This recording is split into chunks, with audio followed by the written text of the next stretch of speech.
చదువు ఎక్కడ దొరకదు, చదువు ఊకే రాదు.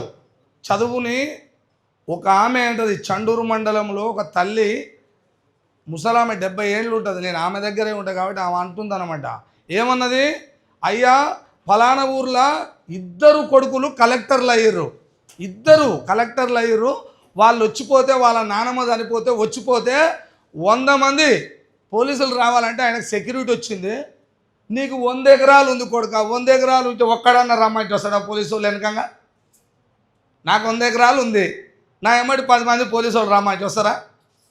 మరి అదే కలెక్టర్ చదివితే ఎంతమంది వచ్చారు? అగ్గో చదువుకున్న విలువ అది కొడుక. అందుకని ఎప్పుడు చదవాలి, నా కొడుకులు 2 చదివితే ఒక ఆయన తక్కువ చదివినేమో లైన్ మ్యాన్ అయ్యిండు, ఒక ఆయన ఏమో హైదరాబాద్లో మంచి సారు అని చెప్పింది.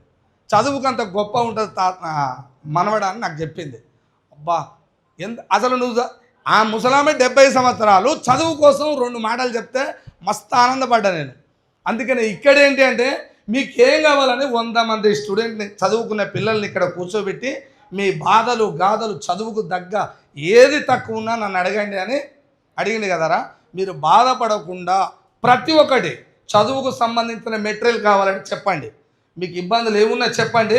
మిమ్మల్ని గొప్ప స్థాయికి ఇప్పుడు అందరూ 900 అంటే 900 కాదు, అంతేగా 900కి ఎక్కువ వచ్చిన వాళ్ళు లేరు అంటే సగం మంది లేచారు, 800 అంటే లేచారు, 700 అంటే లేస్తున్నారు కదా.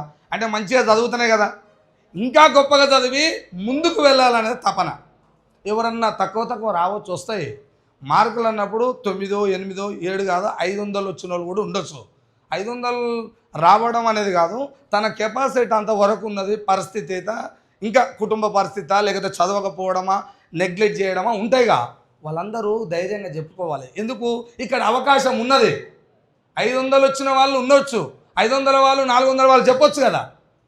అందరూ 900, 800 అంటే నేను కొద్దిగా నా పరిస్థితుల వల్ల వెనకకున్న చదువు విషయంలో కావచ్చు, మెటీరియల్ కావచ్చు, కుటుంబం చెప్పండి, మిమ్మల్ని ఆ నుంచి ఈ స్థాయికి తీసుకొస్తాడు కదా.